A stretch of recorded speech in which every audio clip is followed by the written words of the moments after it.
Welcome back. I've been working on this quad. It's a friend of mine's and it's not getting any fuel. I looked in the tank. There is rust and stink bugs. I thought, oh, I know. I'll just drop the tank out on the way. Well, having never worked on quads before, after an hour and a half of taking most of the plastic and hoses and lines off the front of it, I figured out there is no way I'm getting this gas tank out unless I split that thing in half, which I'm not gonna do. Nope. But what I did do is I took the fuel valve off the bottom, drained it that way, and I will rinse it out without removing it. And I'm moving on to taking the carburetor off and taking it apart, which at least I know halfway what I'm doing when I do that. So come with me, won't you? Now the quad itself is some sort of late model Suzuki King Quad 300cc thing, I'm assuming, because it says 300. And I really thought that I could get this gas tank out if I just took all this stuff off. That's it right there. It should come off, right? No, it doesn't. There's a lot of steering components in the way. These sidebars are in the way. And if I did unbolt it, I think about halfway, somewhere around here, I could unbolt it and split it, but I'd have to take the front drive shaft off, and then it still may not come out, and there's stuff up here. And I decided that that's just not what I'm going to do. I'll let you look inside this gas tank, though. You'll love it. With the fuel drained out, you can clearly see all the rust, and right there in the middle, that stink bug. I can only assume that that stink bug doesn't want to be there. So I'm gonna do him a favor and take him out. But for right now, I've almost got the carburetor taken off. It's pretty easy, actually. 2 screws, pops it off, and all I have left is take the choke off and the throttle cable. So we'll do that and take it over to the bench. This is like a thumb screw to actually adjust your idle speed. That goes to here. Your throttle cable hooks up right here on the inside. The little fitting on the end and slot, and it goes through, this cable guides through this right here. The only difference is that once you take it off, that little brass plug comes out, so you can just remove the carburetor from this throttle, or throttle from the carburetor, whatever you want to say. Open up the throttle, just like that, and grab this cable with some needle nose. Be careful with it, because it is 2-piece. Now that that's out, what you do, allegedly, is take this brass plug. There we go. See that? That brass plug has a slot and a little ball fitting. So then that cable has a little ball on the end, and that's how that comes out of there. Nice. Ta-da. No more throttle cable. Only thing left is the choke. It has a nylon nut on it, which I'll show you here. Apparently, I have to spin this nylon nut off with like pliers or something, and that's gonna get the job done.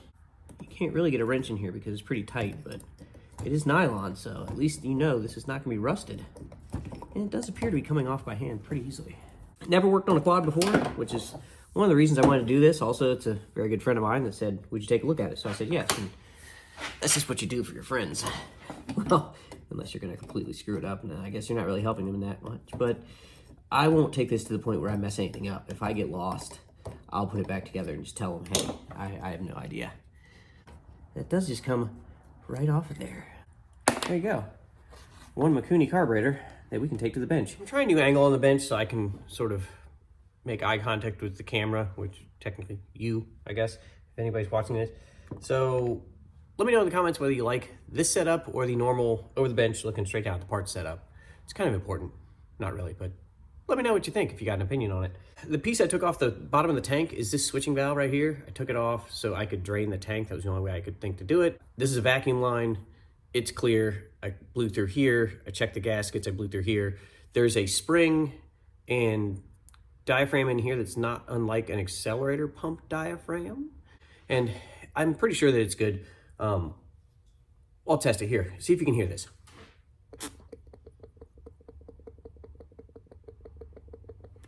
Should be able to hear that.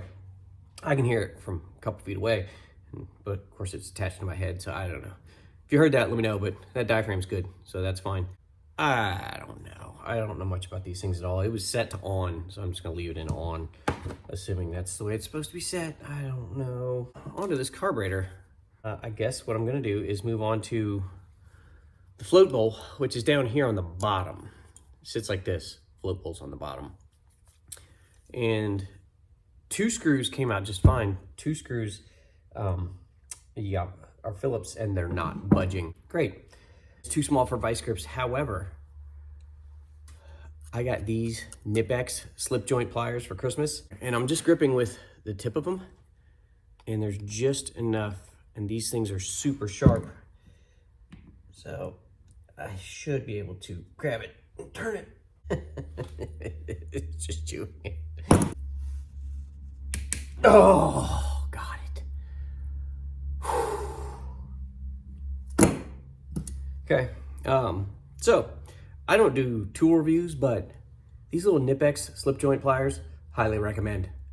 Definitely put them on your workbench. And Nip-X, if you're watching, donate. I accept donations. It's fine. Got the cover off the bowl. The bowl actually looks clean on the inside. If you need some carb cleaner, I'm gonna blow through this fuel inlet right here. And we should get fuel coming out right here. Needle and seat, right here, fuel. Let's watch. Yes, it's coming out the bottom. All right, that's not the clog. I didn't think it would be, but, you know, moving on. Little jet right here. I'm gonna spray through it and we'll see where it goes. All right, so that passage is clear.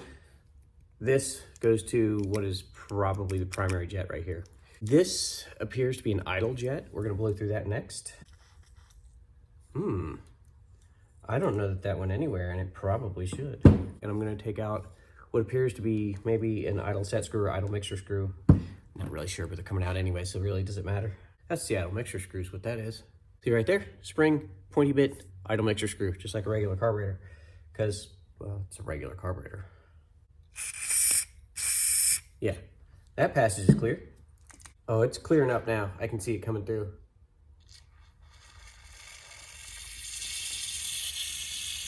There we go. Comes out both. That was clogged. It is now not clogged.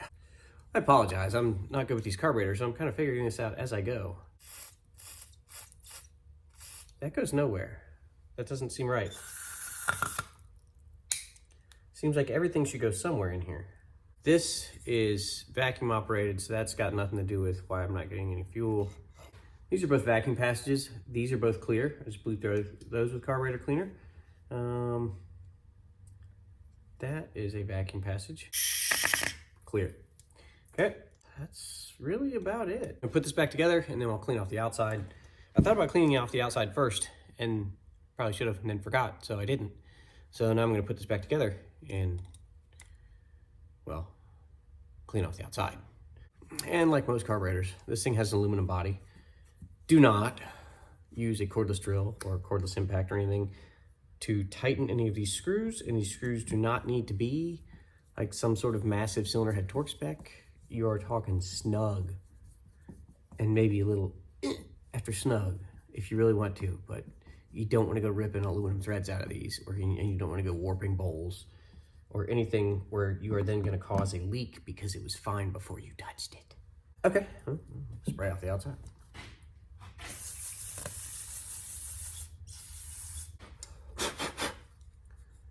There we go. One freshened up Mikuni carburetor. We did find one clogged passage. It was the idle circuit, so it makes sense that this thing would not start. I'm gonna call it a day. I'll be back tomorrow and we'll go farther upstream with this. Hopefully it's not that one creek and I can find a paddle. All right, see you tomorrow. Day 2. Where I left it yesterday, fuel tank is drained, carburetor is cleaned up, switching valve is cleaned up, stink bug still in tank, and fuel pressure regulator not cleaned up yet. So we're gonna do stink bug first with the little grippy grabber telescopy thingy. And I don't know. All right, let's see if we can't grab this stink bug and get it out of there.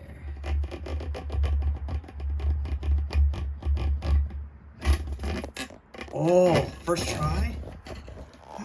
Maybe. We did. Goodbye, my friend.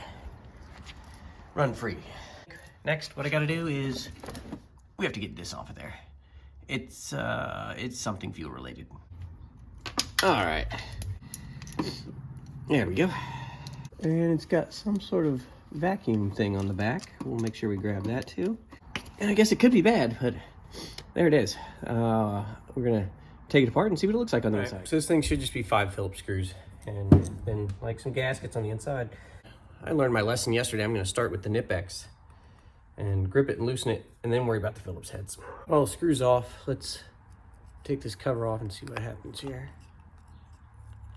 Oh, yeah, metal cover, a little bit of corrosion, not bad. There's a whole second diaphragm, so let's peel this apart. Another one controlled by vacuum. That diaphragm looks good as well. Since there's no fuel coming out of here, I know this diaphragm is good because there's fuel on this side of it, so that part's fine. I'm not gonna say we took this apart for no reason, but now we know it's clean inside and the diaphragm's good. Now I gotta put it back together. Which way did that go? I am nearly out of brake clean. Fantastic. If you're rebuilding carburetors, distributors, regulators like this, you kind of want to mark your territory. What you want to do is take some white paint and fill up this Phillips head screw and maybe I'll mark on the side so you know if somebody has been there behind you taking stuff back apart again. Not saying that somebody would, but if somebody wanted to take it apart, mess it up, and claim that they never touched it, you'd know. I've got that regulator back on, and what I'm doing now is I am cleaning these lines out. And instead of compressed air or anything crazy, I'm just using trimmer string, and I run this one all the way through to the end of here. Pull that back out. I know that line's clean now. All you're gonna have to do is feed this through, and it should come out the bottom fairly easily. Shouldn't be anything really blocking it. All right, now you can see we're all the way through. Nothing in that one either. That's clear. All right, so here's my tank cleaning idea. I'm draining using a funnel with a coffee filter in it. And now what I'm going to do is take another can of gas, I'm going to pour it in the top and see what debris we get. This should be fun. If nothing else, I'll make a big mess. Hey, it's working. We'll see what we catch this time, and if I caught a lot, we'll probably call that good. If it caught nearly nothing, we'll probably do it again. I mean, we caught a fair amount, but I think we're gonna go one more time and try to get the rest of it, or at least more of the rest of it. We'll use a whole new filter for this too. A little bit. I think that's all we're really gonna get out of this tank probably. Looks like I got most of that debris out of there. So I think we're gonna call that good and put this thing back together. All right, carburetor's back on, and I used a hand vacuum pump to make sure that I got fuel all the way to the carburetor. So that's good. We know the regulator's good under there. We ran lines all the way back to the tank. The switching valve is good. And I've got gas in it. So let's set the choke, turn the key on, and hopefully this thing fires. Hey! All right, well, I guess that did it. Well, there you go. It runs again, it's got fuel to it. Turns out it was carburetor issue, not a clogged fuel tank as I initially thought, but we ran through all the lines anyways, and now the only thing I have left to do is put on a whole bunch of body work and stuff that I didn't need to actually take off in the first place. Apparently I can fix ATVs. Who knew? So never be afraid to go and try working on something you've never worked on before, even if you don't have the slightest idea what you're doing, because what do you know? Sometimes it pays off, and if nothing else, you learn something. So that's going to do it for today. Don't forget to like, share, and subscribe. And we finally did hit the 1,000 subscriber mark. So thank you to the 1,000 plus people who subscribe to this channel. I'll continue to try to make good or at least better content. And we'll see you in the future. See you next time.